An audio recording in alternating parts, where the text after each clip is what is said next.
अचानक तूफान कैसे आ गया? वही तो, अभी तो मौसम ठीक था।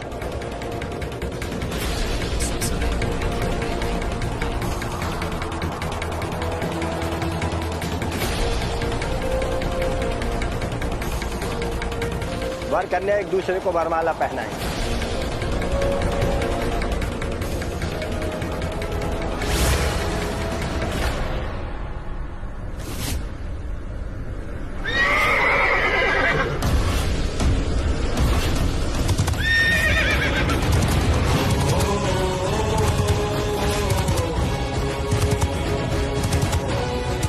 ये तो वही लड़का है, आज फिर आ गया। इसने सुनैना बेटी को परेशान किया था।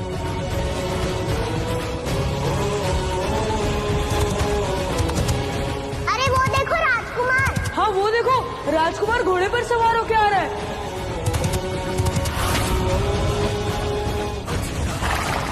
इसकी हिम्मत कैसे हुई यहाँ पर आने की? तुम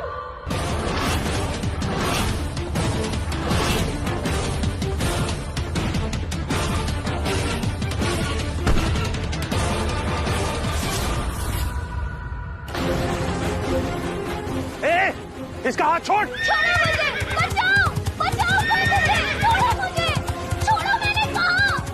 नानी, नानी वो बदतमीज पागल लड़का दीदी को घोड़े पर उठा के लेके चले गया।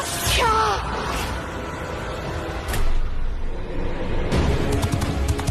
छोड़ो मुझे, जाने दो। क्या बिगाड़ा मैंने तुम्हारा? क्यों मेरी खुशियाँ छीनना चाहते हो? छोड़ो मुझे। बहुत गलत कर रहे हो तुम, पाप कर रहे हो पाप। तुम्हें इस बात की सजा मिलेगी। जाने दो मुझे।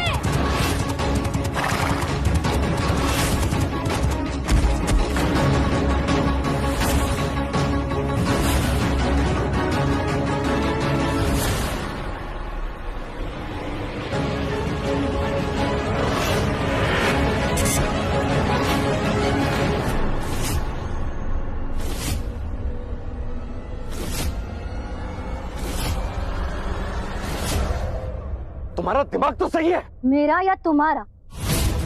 एक दुल्हन को मंडप से उठा लेते हो और फिर उसी से सवाल करते हो। क्यों कर रहे हो ये सब? बस एक माफी मंगवाने के लिए? सुनो लड़की, अभी तुम जानती नहीं हो ये सब। मैं सब जानती हूँ। मैं जानती हूँ कि तुम कितने नीच और गिरे हुए इंसान हो। ये तुमसे माफी नहीं मांगी तो तुमने मुझे मंडप से उठा लिया।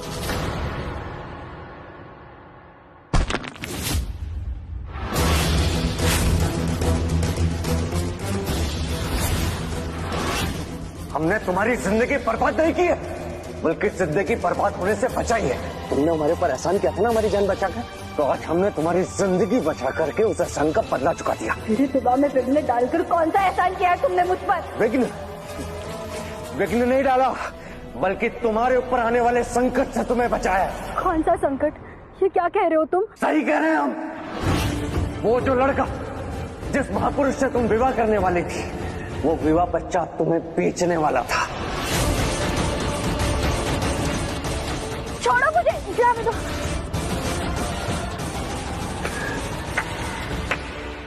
वाह, कितने गुणी हो तुम। नाटक करना हो या कहानियां सुनानी, तुम्हारा तो कोई जवाब ही नहीं। मतलब ये कि उस दिन अव्वल दर्जे का नाटक कर कर पूरे गांव वालों को अपनी बातों में फंसा लिया, और आज ये झूठी कहानी कहकर तुम मुझे बेवकूफ बनाना चाहते हो। मैं तुम्हारे झांसे में नहीं फंसने वाली, समझे? हम झूठ नहीं बोल रहे हैं। वो माधव, खबरदार जो माधव जी के बारे में एक शब्द भी कहा। कितने गिरे हुए हो तुम, जो माधव जी जैसे भले इंसान पर कलंक लगा रहे हो।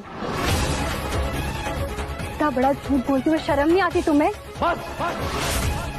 हम चुपचाप सुन रहे हैं, इसका मतलब ये नहीं कि तुम्हारे जो मन में आएगा तुम हमें बोलती रहोगी। पहली बात, हमने किसी पर कलंक नहीं लगाया है, और दूसरी बात, हमने जो सुना है और जो सच है वही बता रहे हैं। मुझे तुम्हारी किसी भी बात पर भरोसा नहीं, क्योंकि तुम झूठे हो, घमंडी हो और निर्दयी हो। ए लड़के, मेरी बच्ची, उसके साथ क्यों इतना बुरा हो रहा है अम्बे माँ? उसने तो आज तक किसी के लिए बुरा सोचा भी नहीं। मुझे तो समझ में नहीं आ रहा है कि वो लड़का सुनैना बिटिया के पीछे क्यों पड़ा है। अरे सुनैना बिटिया का क्या, अब तो पूरे गांव का नाम बदनाम हो गया। मंडप से दुल्हन उठा के लेके भागा है वो। ये कोई छोटी बात नहीं है। छोटी बात? ये तो बड़ी शर्म की बात है। अरे ऐसे ही कोई भगाकर मंडप से नहीं ले जाता लड़की को। इसमें जरूर गलती सुनैना की भी होगी। मैं आपसे हाथ जोड़कर बोल रही हूँ, मेरी बच्ची पर उंगली उठाने के बदले आप लोगों से ढूंढ कर लाइए। बहुत बड़ा उपकार होगा मुझ पर, बहुत बड़ा उपकार।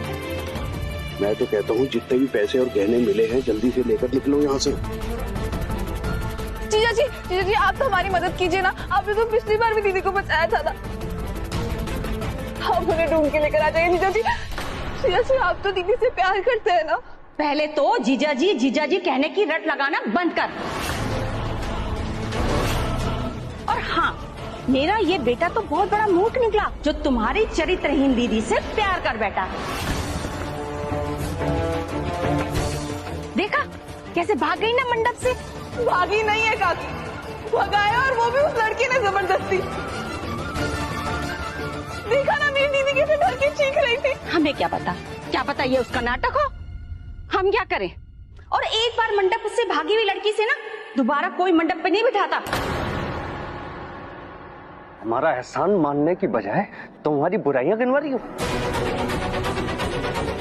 सही है, तुम जैसी घमंडी लड़की की मदद करना ही हमारी भूल है।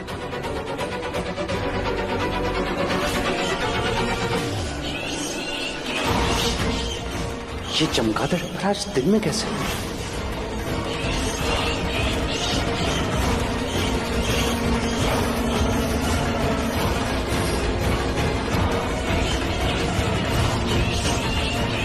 मन तो कर रहा है तुम्हें ले जाकर इन चमगादड़ों के बीच में फेंक दूं, ताकि तुम्हें समझ में आए वो इंसान जिंदगी बर्बाद करता है उसका क्या हाल होता है। हमने तुम्हारी जिंदगी बर्बाद नहीं की है, बल्कि बर्बाद होने से बचाई। वो माधव तुम्हें विवाह के पश्चात बेच देता। क्या सबूत है तुम्हारे पास? चुप क्यों हो? है कोई सबूत? हम सच बोल रहे हैं।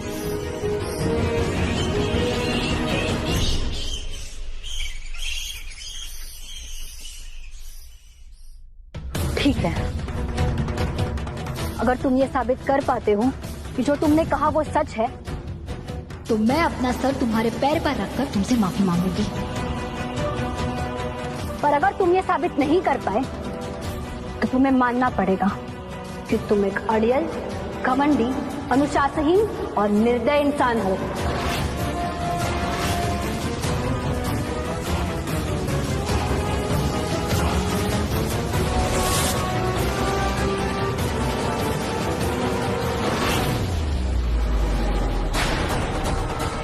इस लड़की का तो आज विवाह होने वाला था ना, यह धीराज के साथ यहाँ क्या कर रही है? चल बेटा। अरे मत जाइए, सब छोड़कर, भगवान के लिए मत जाइए।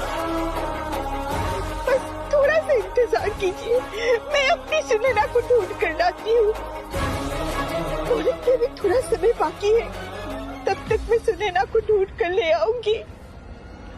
अब वो आए या ना आए, ये शादी अब नहीं हो सकती। माधव बेटा, तुम तो रुक जाओ। तुम ऐसा क्यों कह रहे हो?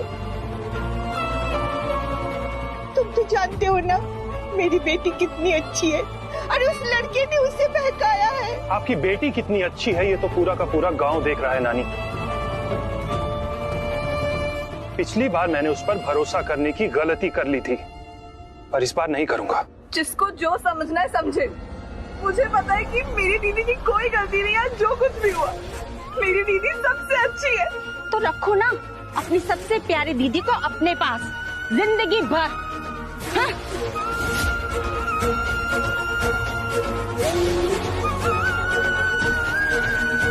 तारा बेटा, मुझे उस तरफ ले चल जिस तरफ वो घुड़सवार मेरी सुनैना को लेकर गया है।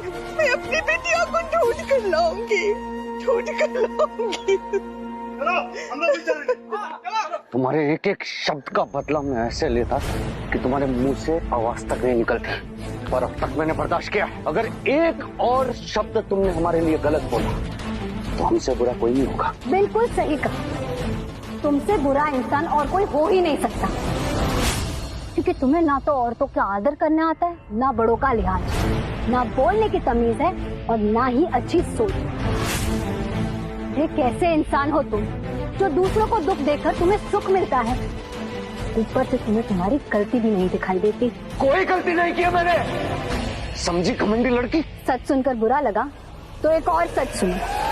तुमने कहा कि तुमने मेरी जिंदगी बर्बाद होने से बचाई, और सच तो ये है कि मुझे तुम्हारी दया की कोई जरूरत नहीं। अगर माधव जी गलत होते भी तो भी मैं अपने आप को बचा लेती, क्योंकि मेरी नानी ने मुझे इस लायक बनाया है कि मैं किसी भी परिस्थिति का डट कर सामना कर सकूं, बिना किसी की मदद के। अफसोस तो आज हो रहा है हमें कि हम तुम्हारी यहाँ मदद करने आए ही क्यों। अच्छा होता कि हम तुम्हें माधव के पास ही छोड़ देते, और विवाह के पश्चात वो तुम्हारा महान माधव जब तुम्हें बेच देता और उसके गुंडे तुम्हारे साथ जोर जबरदस्ती करते, तुम्हें बर्बाद कर देते ना, तब हम देखते हैं कि कहाँ गई तुम्हारी अकल और कहाँ गया घमंड। तुम क्या किसी को बर्बाद होने से बचाओगे? तुम खुद दूसरों की जिंदगी बर्बाद करते हो। मैं तो उस दिन को कोसती हूँ जिस दिन मैं तुमसे मिली थी। ना मैं उस दिन जंगल आती और ना तुम्हारे जैसे संकट को अपनी जिंदगी में शामिल करती।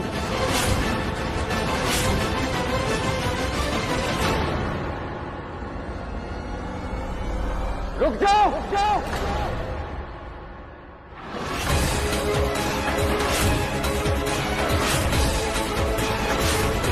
तुमने सोचा भी कैसे कि तुम मुझे इतना भला बुरा बोलकर यूं आसानी से चली जाओगी?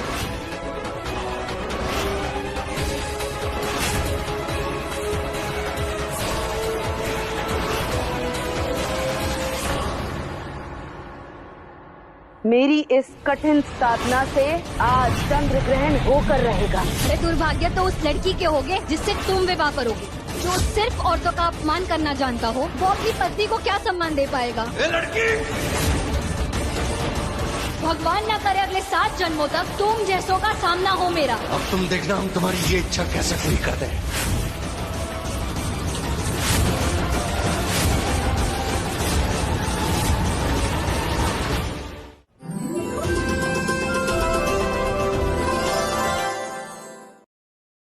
हमारे चैनल को सब्सक्राइब करें और बेल आइकन दबाएं।